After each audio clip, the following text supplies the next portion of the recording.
Nah, di sini saya sedang bersama pemilik dari Museum Persenia dan Bapak siapa, Pak? Dengan Salman Ar-Rasyid sebagai owner museumnya.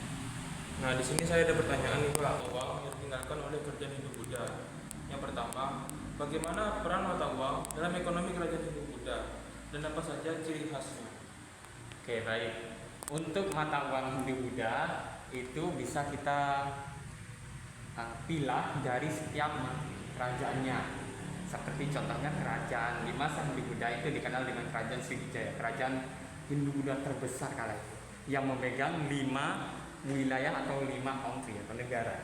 Kemudian diikuti dengan kerajaan Majapahit, Jenggala, dan beberapa kerajaan-kerajaan Hindu Buddha kecil lainnya.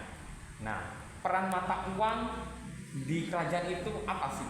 Peran mata uang di masa itu yang paling utama adalah sebagai alat pembayaran, di mana mereka melakukan perdagangan internasional dengan bangsa Arab, dengan bangsa India, kemudian Buraja dan lain sebagainya. Jadi alat-alat mata uang yang dipergunakan itu sebagai alat transaksi mereka, dan itu jumlahnya ratusan ribu keping setiap mereka melakukan transaksi. Nah, Bapak, apakah ada desain tertentu di setiap variasi mata uang tersebut? Oke, untuk setiap kerajaan itu memiliki desain atau kita sebutnya ornamen pada setiap mata uang. Contohnya mata uang kerajaan Sriwijaya. Kerajaan Sriwijaya itu baru mencetak mata uang itu pada abad 6 sampai dengan 9 Masehi. Bentuknya tidak menyerupai uang koin sekarang, namun bentuknya itu lebih menyerupai bentuk kapal Jawa atau kita sebut dengan kapal Jong Java. Berbeda halnya dengan kerajaan Majapahit, mereka mencetak mata uang koin, bentuknya koin tapi tidak pipih, namun lebih memiliki sisi lengkung pada sisi bagian tertentu dan menampilkan bunga keabadian pada 4 kelopak bunga keabadian pada bagian depan atau sisi depan. Bagaimana sih sistem pertukaran dan nilai mata uang diatur dalam konteks kerajaan Hindu Buddha? Oke, untuk nilai ini kita sebut nilai ya. Mata uang kerajaan Sriwijaya itu kita kenal dengan sebutan kati. Mata uangnya kati, seperti rupiah, mata uangnya kati, yang setiap kati itu bobotnya atau beratnya 32 gram. Nah, ketika kita melakukan transaksi, kita menghitung berapa, mulai jadi satu kati sama dengan 32 gram. Jadi kita butuh berapa kati untuk dalam satu transaksi. Misalnya 100.000 kati, berarti 100.000 kati kalikan bobot tersebut. Berbeda halnya dengan mata uang kerajaan Majapahit, itu kita kenal dengan mata uang gobok wayang.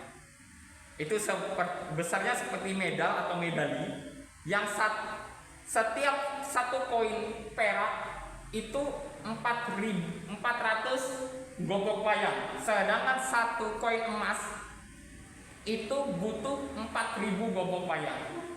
Jadi kita bisa kualifikasi di sini mata uang gobok wayang atau mata uang yang digunakan oleh Majapahit nilainya sangat rendah, sehingga ketika kita melakukan transaksi, bahkan untuk mengumpulkan satu koin perak atau senilai satu koin perak butuh 400, sedangkan untuk koin emas butuh 4.000 keping gobok wayang. Seperti itu. Nah, apakah ada penemuan yang terkait dengan mata uang tersebut, Bapak?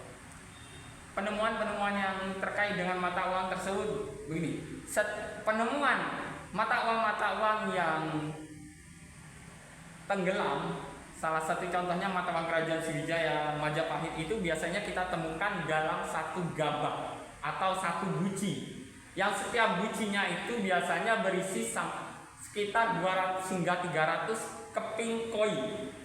Mengapa hal itu biasa kita temukan? Karena sistem yang Majapahit dan kerajaan Sriwijaya gunakan adalah sistem transaksi yang sering digunakan oleh masyarakat Cina, di mana satu masyarakat Cina itu sering menggunakan koin kepeng, ya kepeng Cina, yang satu guci bisa 1.000 keping, bisa 2.000 keping, bahkan 10.000 keping satu gucinya. Jadi kerajaan-kerajaan Hindu Buddha seperti Majapahit, Jenggala, kemudian Sriwijaya menggunakan teknik atau penghitungan yang sama, dan ketika mereka membawa menggunakan kapal atau kapal-kapal tradisional, itu guci tersebut sering tenggelam di dasar-dasar sungai atau kali-kali mas di Batavia atau di Sumatera, dan kita temukan dalam bentuk ada beberapa yang pecah, ada beberapa yang masih utuh seperti itu. Nah, bagaimana pengaruh kerajaan Hindu Buddha tercermin dalam simbol atau gambar yang digunakan pada mata uang mereka? Oke, untuk simbol-simbol pada mata uang itu biasa mereka menggunakan wayang untuk menggambarkan simbol atau memberi makna tertentu.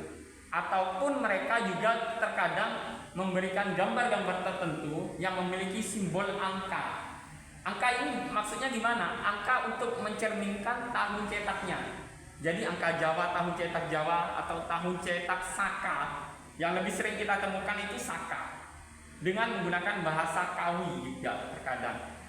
Dan juga sangat jarang untuk di masa Hindu Buddha kita menemukan inskripsi menggunakan bahasa Kawi pada mata uang. Biasanya Kawi itu lebih sering dipergunakan pada prasasti-prasasti, bukan pada mata uang. Sedangkan mata uang lebih ke wayang dan simbol-simbol tertentu.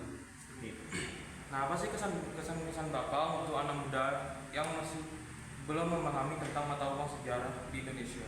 Oke, pesan saya untuk anak muda yang mungkin lebih tepatnya kurang peduli terhadap sejarah Indonesia. Kita itu ketika mempelajari sejarah tidak hanya mendapatkan satu faktor atau satu jenis sejarah. Ketika kita mempelajari sejarah perekonomian atau sejarah mata uang, yang kita dapati bisa masalah sejarah politiknya, masalah krisis ekonominya, kemudian masalah apa yang dialami masyarakat.